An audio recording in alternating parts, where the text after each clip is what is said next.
Olá, que bom que estamos novamente juntos, mais uma vez para conversar sobre um tema do Espiritismo, dentro da perspectiva da doutrina espírita. O convite que fazemos hoje é para refletir sobre o capítulo 5, Bem-aventurados os aflitos, está no Evangelho segundo o Espiritismo, na parte que fala sobre a justiça das aflições. Quando a gente pensa em aflição, logo nos percebemos, né? Faz parte da gente. Nós ainda não vivemos plenamente na harmonia, na alegria. Nós estamos hoje num planeta de provas e expiações, porque nós ainda temos dentro no nosso interior, no nosso íntimo, no nosso ser, nós trazemos ainda as consequências do nosso egoísmo, do nosso orgulho, da nossa vaidade. Nós hoje já somos melhores do que já fomos, nós estamos caminhando, estamos evoluindo, já estamos mais à frente do que estávamos ontem. Contudo, ainda temos o mal e o bem dentro de nós. Deus, ao nos criar, Ele nos criou a sua imagem e semelhança, nos criou todos para a evolução e nos deu o livre-arbítrio para que possamos ser realmente nós mesmos. Senão seríamos apenas uma marionete na mão de um destino, deixaríamos nos levar ao acaso que não existe. Então nós, com o livre-arbítrio, podemos ser nós mesmos. E nessa caminhada, nessa empreitada que fazemos nas existências, o que acontece é que, ainda sendo egoístas, sendo orgulhosos, nós fazemos escolhas não tão boas assim. E existem as leis divinas que nos regem. E uma das leis divinas é a lei de causa e efeito, ou seja, tudo que tem em relação a nós são consequências do que estamos fazendo. É aquele ditado que diz: nós estamos colhendo o que estamos plantando. É a lei de causa e efeito. Então, o que estamos dando à vida, a vida nos devolve. E essas aflições, diante dessa lei de causa e efeito, ela tem as suas causas ou atuais dessa existência ou as causas anteriores.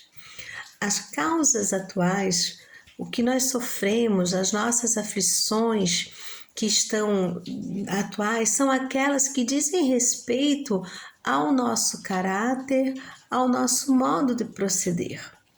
É aquela que é um reflexo realmente do que estamos fazendo agora, de como estamos sendo, como estamos vivenciando as nossas relações com o outro, as nossas relações com o meio em que vivemos, as nossas relações conosco mesmo, né? Então, muitas vezes a gente se sente incompreendido, mas é de perguntar: e eu estou compreendendo os outros? Muitas vezes nos sentimos injustiçados, mas às vezes a sensação de injustiça ela é mais fruto de um egoísmo, porque as coisas não aconteceram do nosso jeito. Muitas vezes a gente quer amor, quer tranquilidade, mas às vezes a gente se comporta de uma forma tal que não é amoroso, que não tenta apaziguar e quer colher isso. Então, a gente tem que procurar plantar. Se eu quero paciência, eu tenho que me esforçar para ser paciência.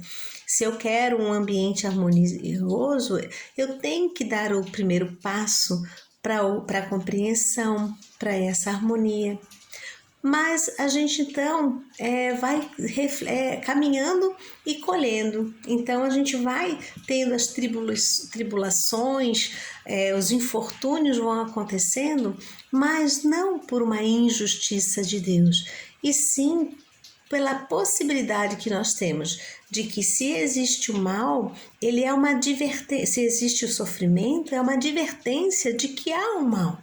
né? É uma coisa simples, por exemplo, uma criança, quando ela tem febre, é um mal a febre, mas esse mal, esse sofrimento que a criança passa, é uma advertência aos pais de que, olha, alguma coisa está acontecendo, ela está sofrendo algum tipo de investida, alguma doença, então acaba sendo o sofrimento, a aflição, acaba sendo uma chamada de atenção para o mal que possa acontecer.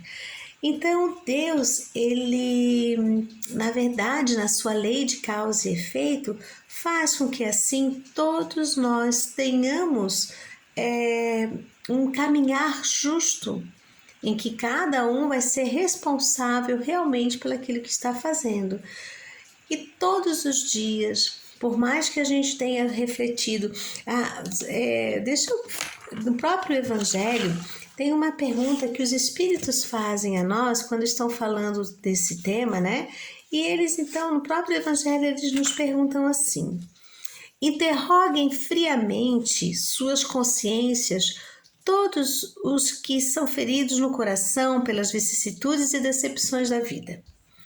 Remontem passo a passo a origem dos males que os torturam e verifiquem se as mais das vezes não poderão dizer: ah, se eu houvesse feito ou deixado de fazer tal coisa, eu não estaria em semelhantes condições.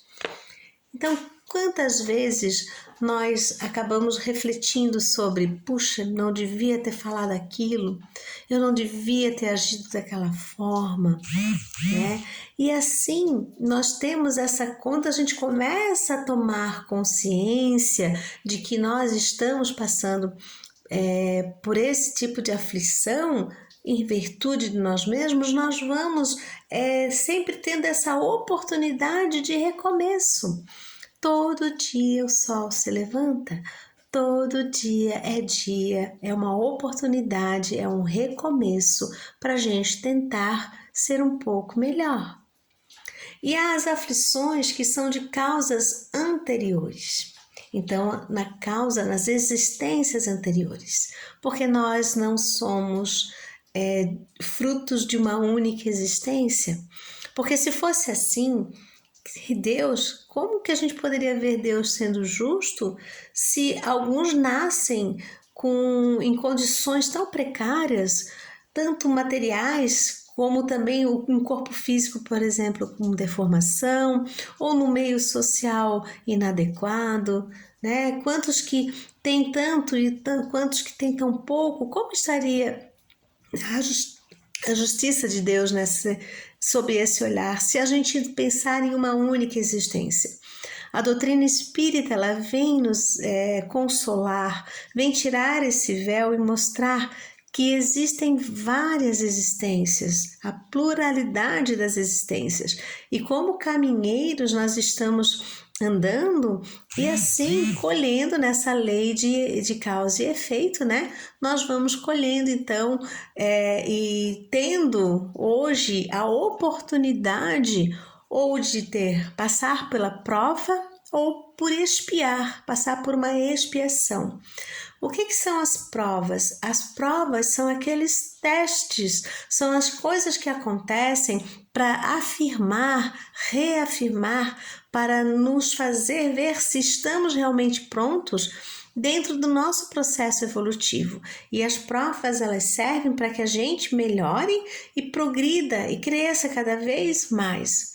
As expiações quando são as situações, os sofrimentos que ocorrem para que a gente pague, resgate débitos que a gente fez ao longo dessas existências. Então, expiações são oportunidades que se tem de resgatar dívidas, de pagar débitos. Há espíritos que reencarnam com o intuito que não tem mais que não trazem uma expiação, mas passam por provas para que seja cada vez mais fortificado o seu caminho. Há aqueles que são que nascem realmente como se fosse numa compulsória, que realmente eles têm resgates por causa das suas vidas anteriores.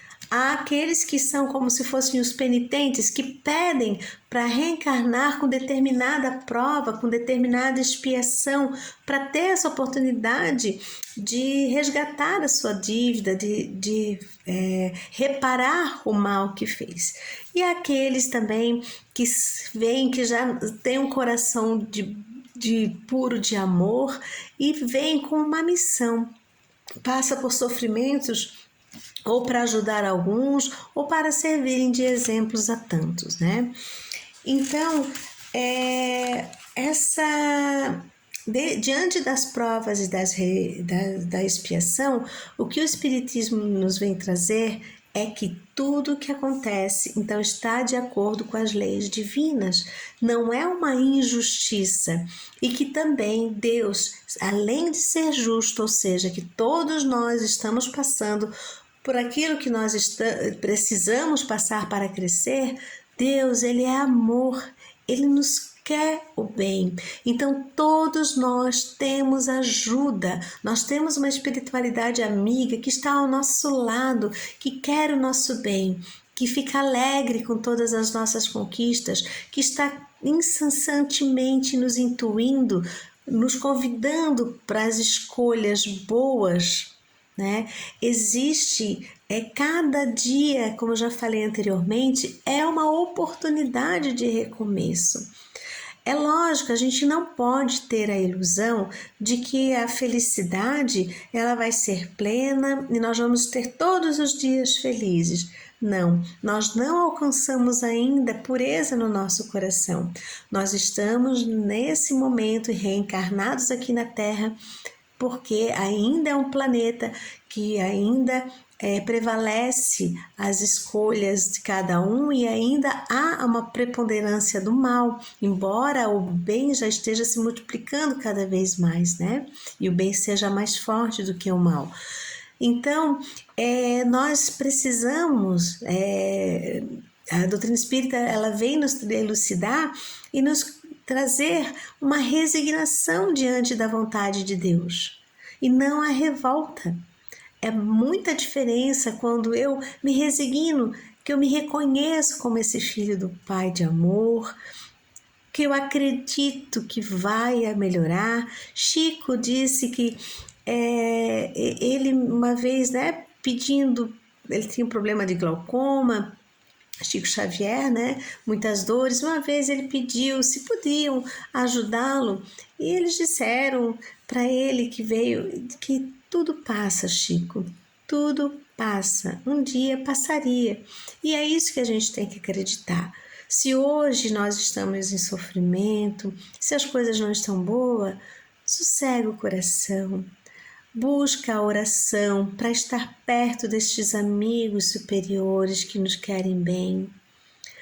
Serena, reflete, acalma, aguarda, não se revolta e veja as possibilidades que podem surgir. Como eu estava falando, nós não temos aquela ilusão de que tudo vai ser sempre felicidade, porque a nossa vida, se vocês forem pensar, há momentos bons, momentos tristes, há momentos em que a gente consegue, momentos que a gente não consegue, e assim nós vamos caminhando em passo a passo. Então nós não podemos também nos apegar à tristeza, nos apegar à revolta. Não é que o espírita, então o espírita diz que tem que sofrer. Não, ao contrário. Nós temos que amar, nós temos que tentar ajudar o outro, nós temos que ressignificar os nossos atos para que possamos buscar nessas escolhas as melhores escolhas, que é através da caridade, através de colocarmos à disposição, através de buscar o bem. Isso é importante. Então, como eu falava, vamos buscar a oração, porque ela eleva nossos sentimentos e faz com que então sintamos a grande gleba de espíritos amigos que estão ao nosso lado. Acreditemos em nós mesmos, confiemos nesse Pai, tenhamos esperança, acreditar na felicidade na vida futura, acontecerá assim nesse processo. Quando os nossos corações estiverem inundados do amor, nós vamos encontrar essa felicidade que nada mais é nos planos superiores, que sempre está irrigada pelo amor divino e pelo amor ao outro. Não é uma felicidade inoperante, né? Então tenhamos essa fé no futuro, fé no amor do Pai, acreditar e trabalhar para que cresçamos através da prática do bem. Queridos amigos, fiquemos em paz, acreditando. Todo dia o sol levanta, todo dia é uma oportunidade para sermos melhores do que fomos ontem. Fiquemos em paz.